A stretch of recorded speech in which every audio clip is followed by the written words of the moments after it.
الحمد لله وكفى وسلام على حبيبه المصطفى أما بعد فأعوذ بالله من الشيطان الرجيم بسم الله الرحمن الرحيم إن الله وملائكته يصلون على النبي يا أيها الذين آمنوا صلوا عليه وسلموا تسليما معدن الجود والكرم بحمدی تعالی و بکرم مصطفیٰ صلی اللہ تعالی علیہ وسلم۔ آج کی رمضان المبارک کی پہلی تراویح میں ہم نے قرآن عظیم کا ایک پارہ مکمل تلاوت کیا ہے۔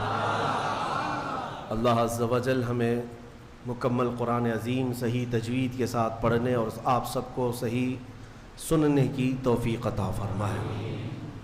میرے عزیزو، رمضان کی بہاریں آ چکی ہیں۔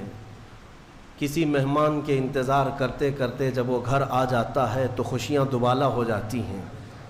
یہ اللہ تعالیٰ کا کتنا بڑا کرم و احسان ہے کہ رجب سے ہم دعا کرتے رہتے ہیں کہ اے اللہ رجب و شعبان میں برکت دے دے اور رمضان تک ہماری زندگی کو پہنچا دے، اور رب تعالیٰ نے آپ سب کی سن لیا اور رمضان آپ سب کو دے دیا۔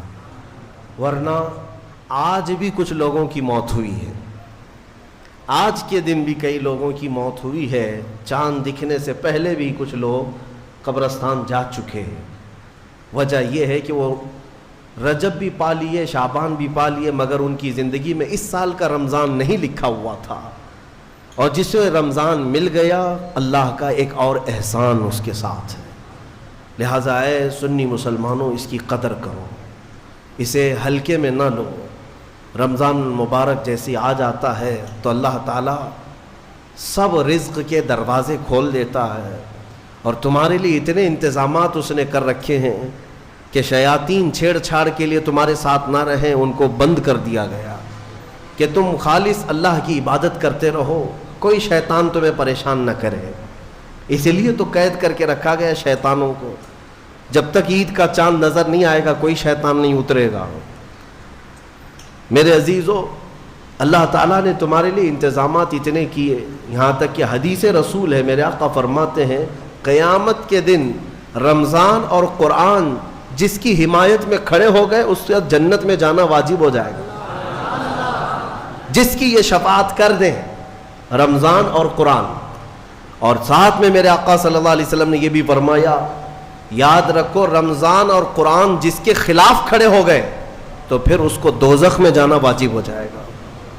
اللہم اجعل القرآن حجتا لنا لا حجتا علینا، اے اللہ قرآن کو ہمارے لیے سفارشی بنا، مددگار بنا، ہمارے خلاف مقدمہ کرنے والا نہ بنا۔ آج رمضان المبارک کی جو خصوصیات ہے وہ تراویح کی شکل میں ہمیں ملی ہے۔ بہت سارے لوگوں کو ایسا لگتا ہے کہ 20 رکعت ہے، لمبی ہے، کون پڑھے گا، پھر پڑھ لیں گے، پھر دیکھ لیں گے۔ جس کے اندر یہ سستی اور کاہلی آئی، یہ علامت میں بتا رہا ہوں آپ کو، علامت حدیث رسول ہے، نماز صرف منافق پر بھاری ہوتی ہے، مومن پر نہیں۔ مومن ہوگا تو نماز میں لذتیں محسوس کرے گا، منافق ہوگا تو اس کے لیے نماز اور بھاری ہوگی۔ ارے امام صاحب اتنی لمبی قرات کرتے ہیں، کھڑے ہیں تو کھڑے ہو گئے، رکوع میں جا ہی نہیں رہے، یہ کس کو بھاری لگتی ہے؟ جس کے اندر نفاق ہو۔ وَإِنَّهَا لَكَبِيرَةٌ إِلَّا عَلَى الْخَاشِعِينَ، آج ہم نے تلاوت بھی کیا اس آیت کو پہلے پارے میں۔ رب تعالیٰ فرماتا ہے یہ اللہ سے خوف کرنے والوں کے لیے نماز بھاری ہو ہی نہیں سکتی، منافقین کے لیے یہ بھاری ہے۔ قرآن میں ان کی صفت بیان کیا اللہ تعالیٰ نے۔ منافقین جب نماز کے لیے کھڑے بھی ہوتے ہیں، یراؤن الناس، لوگوں کو دکھانے کے لیے کھڑے ہوتے ہیں، اور لوگوں کو دکھانے کے لیے کھڑے ہوتے ہیں، ان کا ایمان نہیں ہوتا کہ اس نماز سے کچھ ملے گا۔ اس لیے اپنی کیٹیگری چیک کرنے کا بھی یہ مہینہ ہے کہ ہم ایمان والوں میں سے ہے کہ منافقین میں سے، کیٹیگری چیک ہو جاتی ہے۔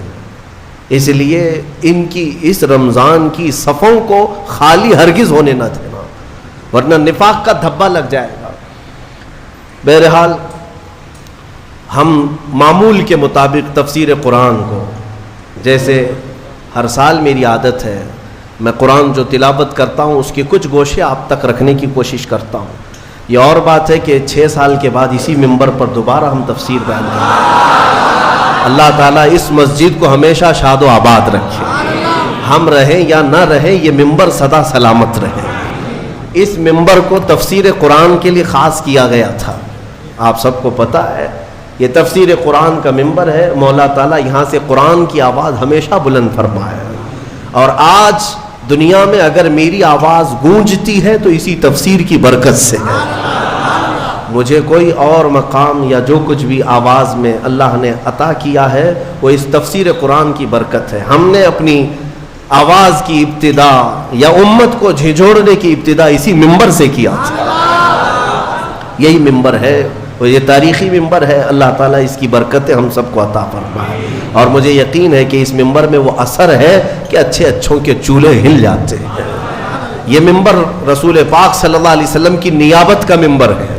ہاں، صرف اس کو لکڑی کا منبر نہ سمجھیں، یہ رسول اللہ کا منبر ہے، جہاں سے حدیث رسول سنائی جاتی ہے، جہاں سے اللہ کے کلام کی تفسیر ہوتی ہے۔ اور آج دنیا کو ایک بات میں آپ کو بتا دوں، کسی بم سے، میزائل سے، پیٹرول سے اتنا خوف نہیں لگتا جتنا ایک عالم ربانی کی زبان سے ڈر لگتا ہے۔ وجہ یہ ہے کہ دنیا کو پتہ ہے کہ سارے بم اتنا کام نہیں کرتے جتنا ایک عالم کی زبان کام کرتی ہے۔ ہاں، میں یہ زبان اس لیے کہ اللہ تعالیٰ ان زبانوں سے امتوں کے دل میں انقلاب پیدا کرتا ہے۔ اللہ تبارک و تعالیٰ ہمیشہ وہ برکت ہمیں عطا فرمائے۔ آج قرآن کی جو تلاوت ہم نے کی ہے وہ سورہ بقرہ، سورہ فاتحہ کے بعد پہلی سورہ قرآن میں سورہ بقرہ ہے۔ سورہ بقرہ سب سے بڑی سورہ ہے قرآن پاک میں، تقریباً 2.5 پارے پر مشتمل ہے، 280 کے قریب آیات ہیں، اور سورہ بقرہ کی بڑی برکتیں بھی ہیں۔ ایک روایت میں ملتا ہے کہ پورے قرآن کا جو کچھ بھی مضمون ہے اللہ نے وہ سب سورہ بقرہ میں بیان کر دیا۔ پورے قرآن میں جو کچھ بھی ہے وہ سورہ بقرہ میں، اور جو سورہ بقرہ میں ہے وہ سورہ فاتحہ میں، پورا سورہ فاتحہ میں ہے۔ اور اسی کو مولا کائنات علی مرتضیٰ نے فرمایا کہ اگر میں سورہ فاتحہ کی تفسیر لکھنے بیٹھ جاؤں تو 70 اونٹوں کو بوجھل کر سکتا ہوں۔ کیوں؟ اس لیے کہ سورہ فاتحہ ہی قرآن کا نچوڑ ہے، قرآن کا خلاصہ ہے۔ بہت ساری آیتیں ہیں تفسیر بیان کرنے کے لیے، وقت اتنا نہیں ہوتا، مختصر سی چند چیزیں آپ کے سامنے رکھتے ہیں۔ ایک اہم آیت اس میں آئی ہے، میں تفسیر سننے کے پہلے آداب بھی بتا دوں آپ، قرآن پڑھنے کے بھی آداب اور تفسیر سننے کے بھی آداب۔ ظاہر سی بات ہے کچھ آداب وہ ہیں جو ظاہر سے تعلق رکھتے ہیں، وضو سے ہونا چاہیے نماز قرآن پڑھنے کے لیے، لا یمسہ الا المطہرون، اس کو صرف اور صرف پاکیزہ لوگ چھوئیں گے۔ کس کو؟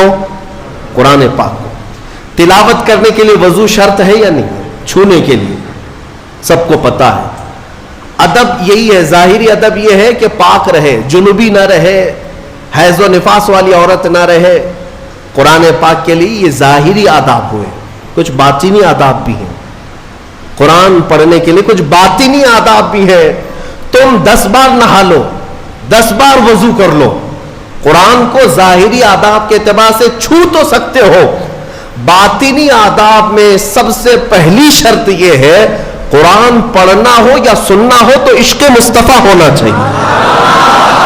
ہاں، بغیر حب مصطفیٰ کے اگر قرآن پڑھے گا تو پھر گمراہی کی طرف بھی جا سکتا ہے۔ قرآن تو قرآن ہے۔ حدیث رسول کے بارے میں کہا گیا، بخاری شریف کے بارے میں، کہ بے عشق مصطفیٰ پڑھتے ہیں جو بخاری، سنا ہے نا آپ نے؟ بے عشق مصطفیٰ جو پڑھتے ہیں بخاری، آتا ہے بخار ان کو، آتی نہیں بخاری۔